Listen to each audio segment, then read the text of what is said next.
Okay, proving identities. So guys, we're always going to work on the complicated side. So obviously this side looks more complicated. What my goal is, I want to prove that this is indeed equal to sine x. We're going to prove that both sides are equal. So I'm going to simplify this. Do you guys recognize an identity? Uh-huh. This top one, sine squared plus cosine squared, what can we replace that with? 1. Exactly. That is a Pythagorean identity. So we can write this as 1 over cosecant. Okay, we're almost done. This is a reciprocal identity. Exactly. So we can write this as sine. Thank you. Now we proved that this side is actually equal to that side. So this, we use the reciprocal identity. And for this one, we use the Pythagorean identity. All right, let's move on. Let's try this one. So guys, the trick to this is we can change everything into terms of sines and cosines. So tangent, that can be written as sine over cosine divided by secant can be written as 1 over cosine. That's the reciprocal identity here. Now, do you remember what you do when we're dividing fractions?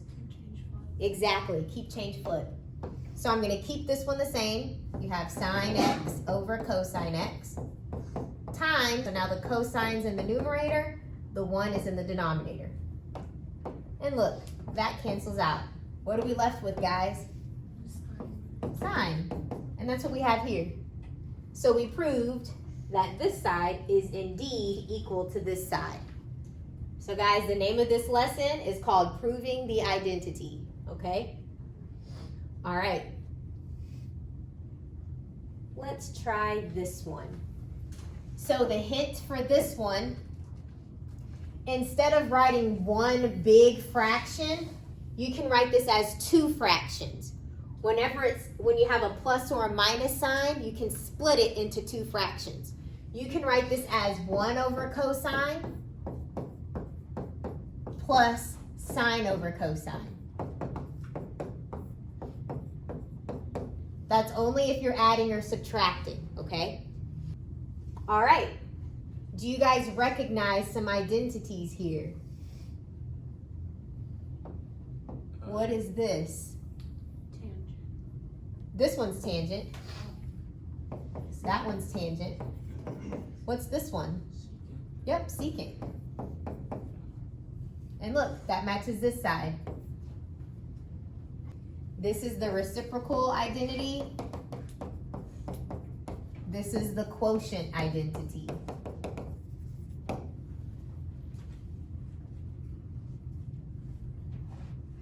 Okay, guys, the hint here. Whenever you see the parentheses, what do you do, guys? Multiply. Guys, go ahead and multiply it out. Another hint for you, once you multiply it out, change it into terms of sines and cosines. Okay, I'm gonna let you guys try it. 1 times 1 is 1. 1 times negative cosine is negative cosine. Secant times 1 is secant. And secant times a negative cosine is a negative secant cosine. Now, if you notice, you have 2 reciprocals being multiplied. What happens when you multiply reciprocals? Yep, they cancel out. And if you don't remember that, well, if you remember that, it'll make it a lot easier. It's just 1. If you don't remember that, we'll change everything into terms of sines and cosine, and then hopefully then you'll notice it. So secant is 1 over cosine, and then you have times cosine. And those cancel out. That's why you're left with 1. Okay? So you're left with the 1 right here. Okay, so I now have a 1 and a minus 1. That's just 0. So those canceled out too.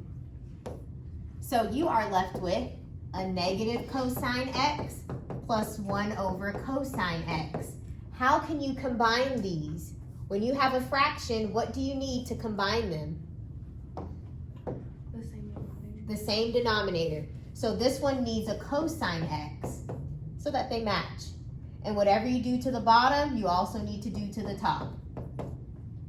So what this becomes is, when you add fractions, the denominator just stays the same, and you add the numerator. So negative cosine times cosine is negative cosine squared, because you have two of them, so a squared, plus 1. Okay guys, look at your formula chart, your formula sheet. What can this be replaced with?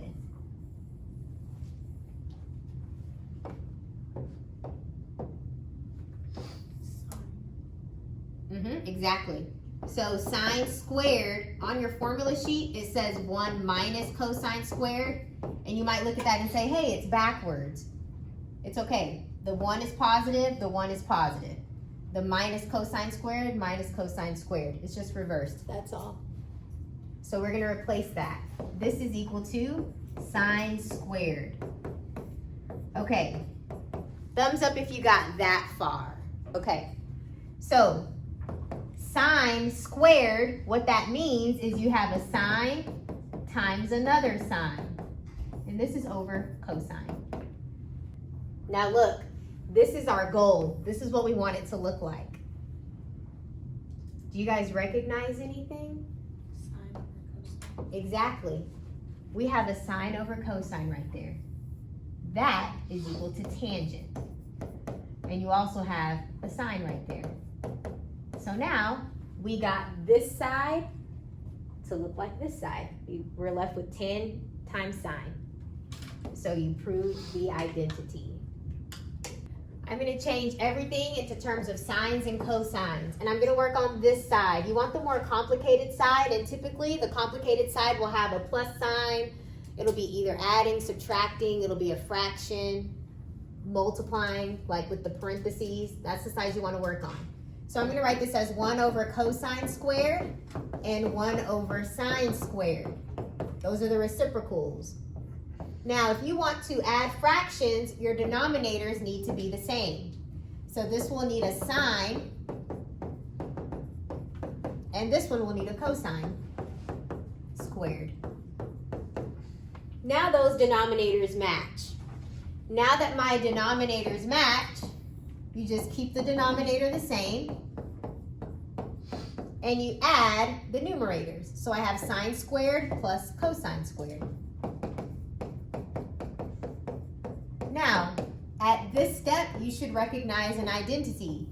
This is the Pythagorean identity.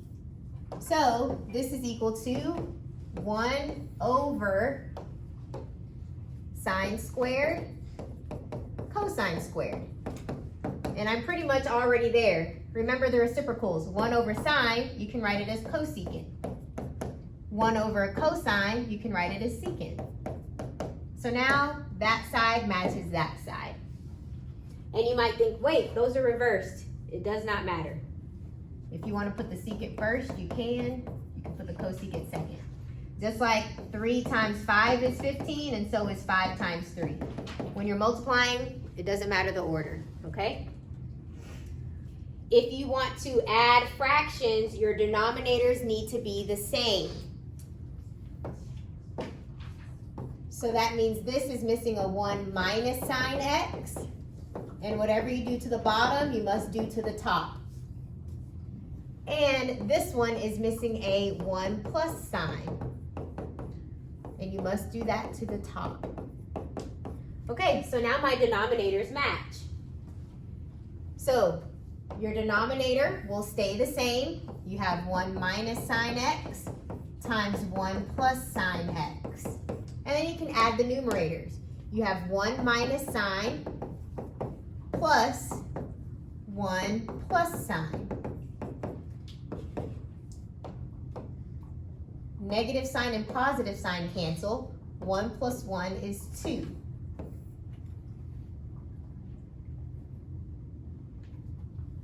Now you can multiply. 1 times 1 is 1. 1 times sine is sine.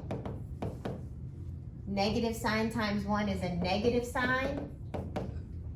Negative sign times a positive sign is negative sign squared. And sign minus sign is just 0. Here you should notice an identity. 1 minus sign squared, exactly, is cosine. From here, you need to recognize the identity. So the identity, this can be written as 2 secant squared. And that's what you have. So guys, you need to work the problem, simplify the problem, perform the algebra until you get this side matches this side, okay? So guys, the hint on this was to write everything as sines and cosines. So I have 1 over tangent can be written as sine over cosine, and cotangent is cosine over sine. And again, if you want to combine fractions, your denominators need to match. So this needs sine, this needs cosine. And look, they both match now. Since my denominators match, this is 1 over sine cosine, that's your denominator. And you add the numerators. Sine times sine, that's sine squared, plus cosine squared. Now, at this step, you should have recognized the identity. That's just 1. So we have 1 over, this highlighted one is just 1 over sine cosine. We're almost done. When you're dividing with the fraction, this stays the same, and you flip. So this will be sine cosine, and the ones on the bottom. These ones don't matter. This is just sine cosine. And that matches what you have here. So we proved the identity. The hint for this one is to multiply by the conjugate. What the conjugate is, let me show you. I'm just going to copy this down. When I multiply by the conjugate, I'm going to multiply this denominator by secant x, tangent x, but instead of a minus, the conjugate has a plus sign. So the conjugate is just the opposite operation. So instead of subtracting them, we're adding them. And whatever I do to the denominator, I must do to the top, to the numerator as well. Okay, so we're multiplying by the conjugate. So your numerator, 1 times anything is just itself. So this remains secant x plus tangent x. Now your denominator, secant times secant, what is that? I'll put it over here.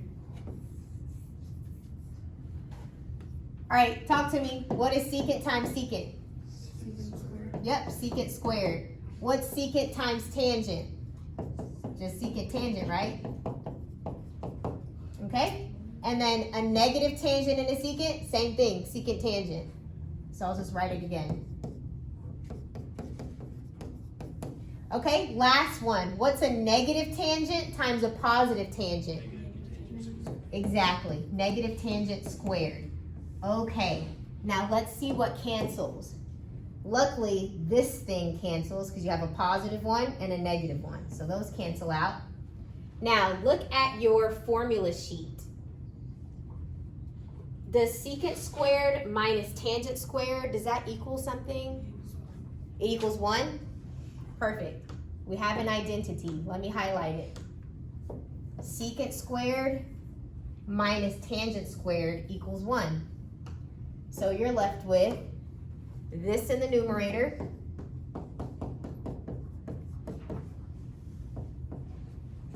over 1, which is what we have. Secant plus tangent, secant plus tangent.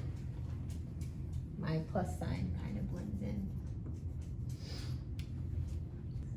whenever you have a squared, that means you have the same thing twice, right? Like if you have 4 squared, that means 4 times 4, okay? In this case, you have this squared. So you need to write it as cosine minus sine, and then again, cosine minus sine. You wrote this twice because there's a 2 here, plus this one twice.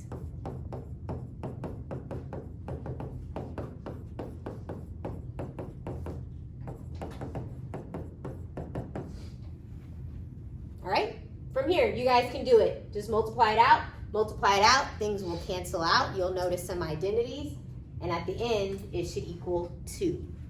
All right, so I'm gonna let you guys work on this. And if you have any questions, please wave me down.